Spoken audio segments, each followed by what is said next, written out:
Welcome to Ray-Wired Logic. Today I'll walk you through a real-world fault diagnosis and repair I performed using the same proven principles and flowchart techniques from my previous video. As I approach the control valve, my initial diagnosis is to look and listen, inspecting the setup to ensure everything is as it should be.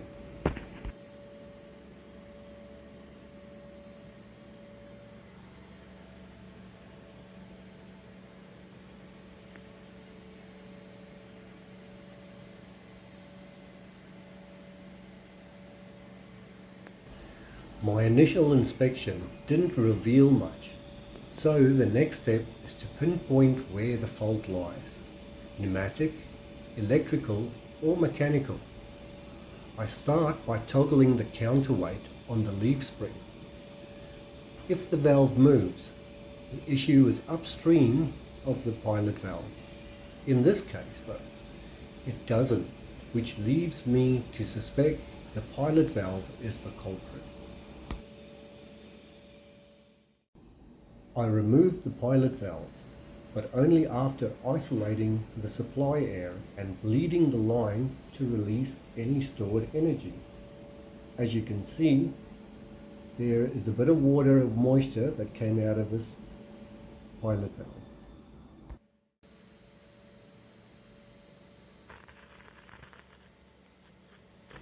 I replaced the faulty pilot valve with an overhauled and tested unit. Now I can restore the supply air to confirm my diagnosis. The valve is currently open because the SCADA system output is set to 100%.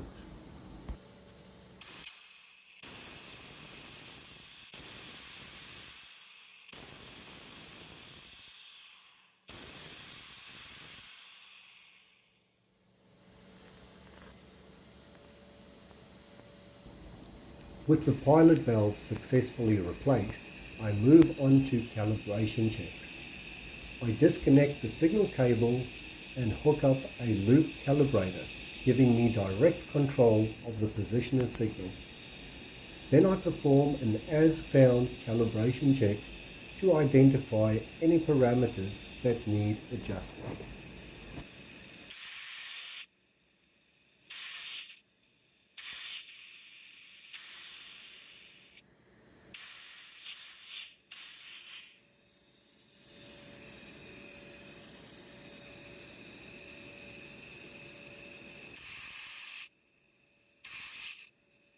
It's clear that the span is off by a significant margin, but before adjusting the span, I start with the zero calibration.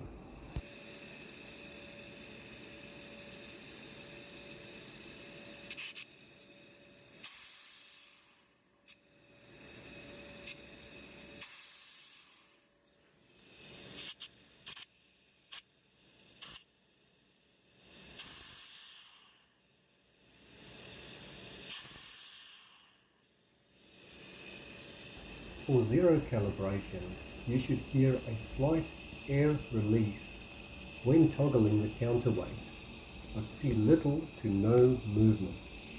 On the pressure gauge, the reading should be below supply pressure, but not zero.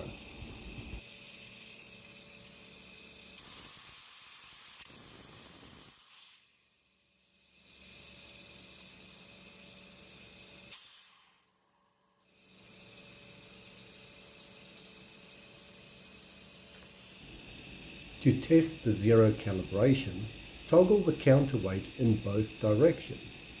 In the closed direction, note how much air is released, the pressure before and after, and the minimal movement. In the open direction, the behavior will differ slightly, but the final settled pressure is what really matters.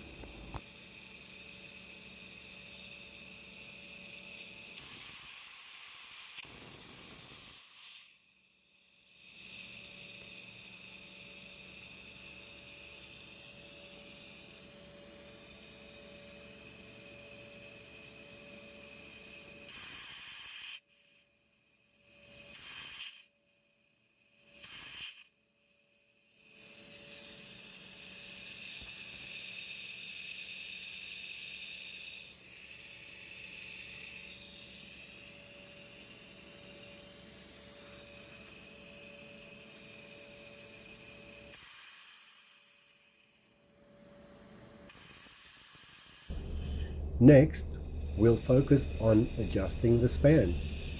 After each span adjustment, it is important to perform a zero calibration check.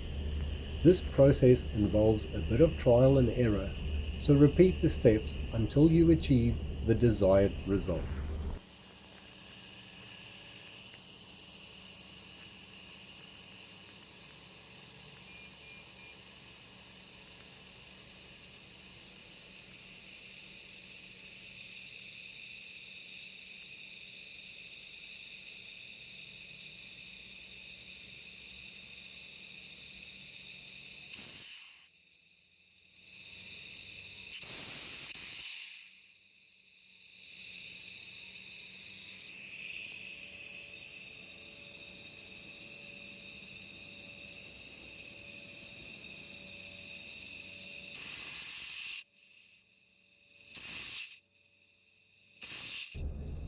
Similar to the zero calibration, I like to confirm that at 100% output, toggling the counterweight in the open direction should release a small amount of air but cause very little movement.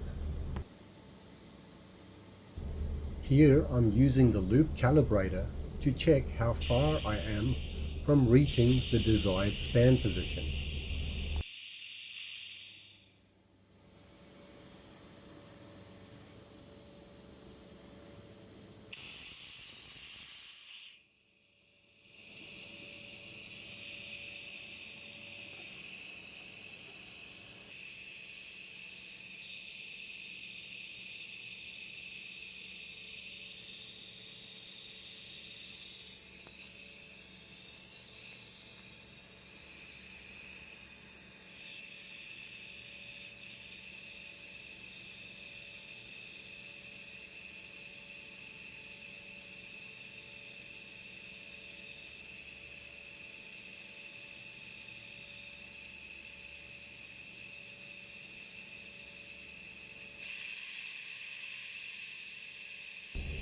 Now I'm adjusting the zero setting to demonstrate how it works directionally.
At 19 milliamps, you can see there is still a small but noticeable movement achievable in the closed direction.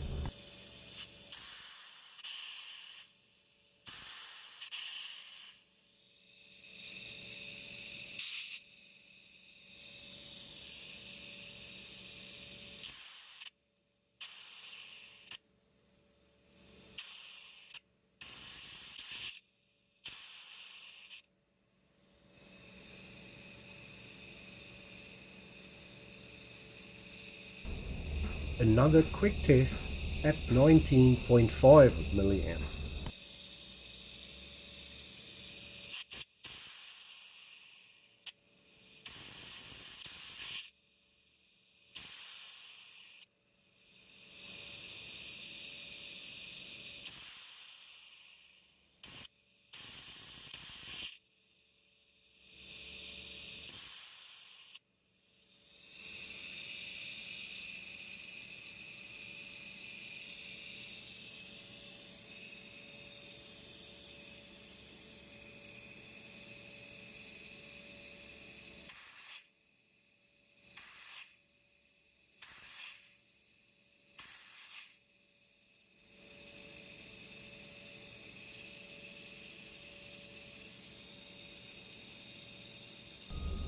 Now I'm running it through an automatic span check.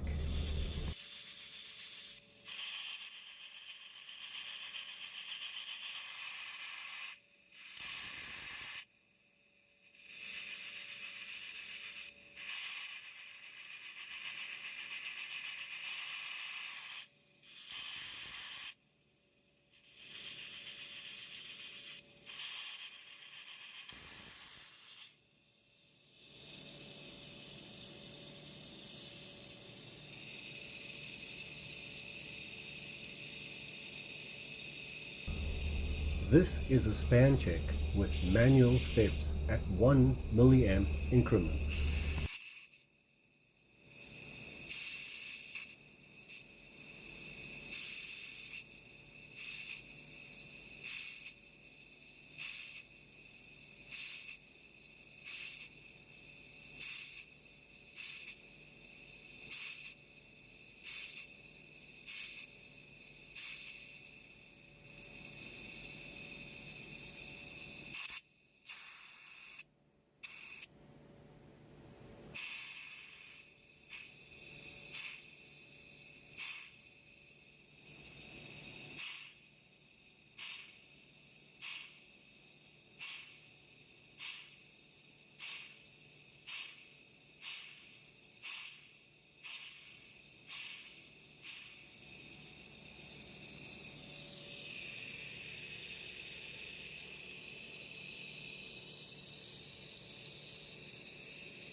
As you can see, I need to do one final zero calibration and final span check.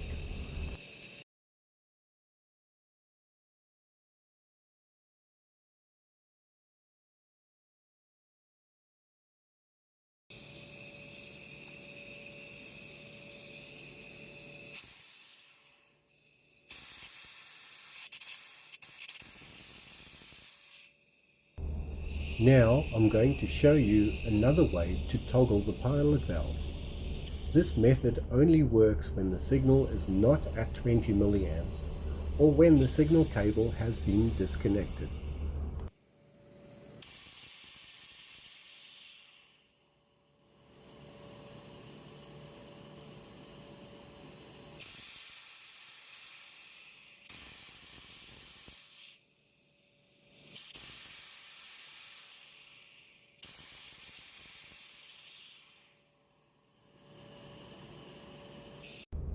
I'm going to get the operator to control the valve in manual from the control room. A bit of patience is required. Yeah mate, if you want, can you please take it down to 50?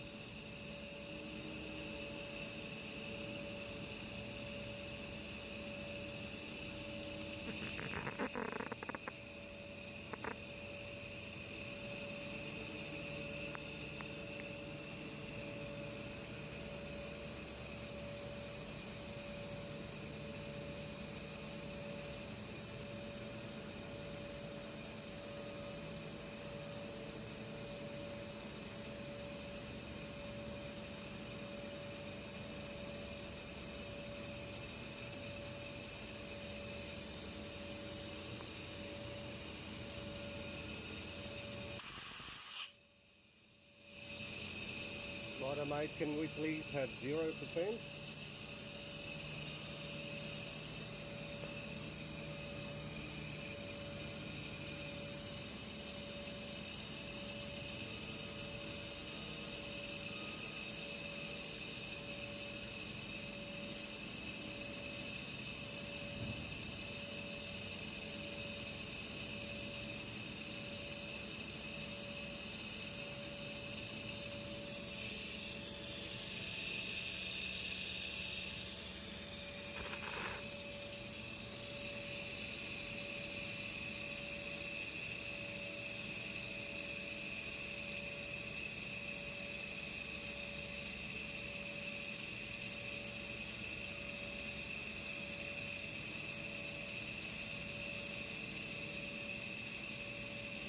Is it blocking you from doing a 0%?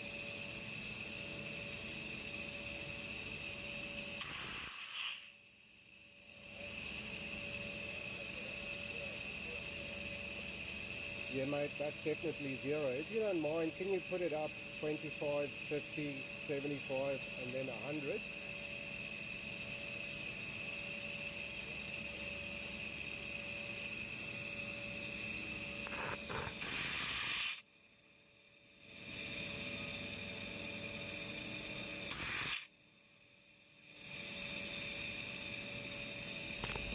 Thank you for watching.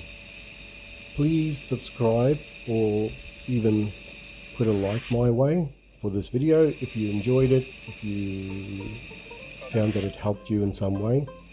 And also comment if you want to ask me any questions or see anything a bit more specific with just a small part of what you've seen here today. So yeah, thank you very much for watching. Goodbye.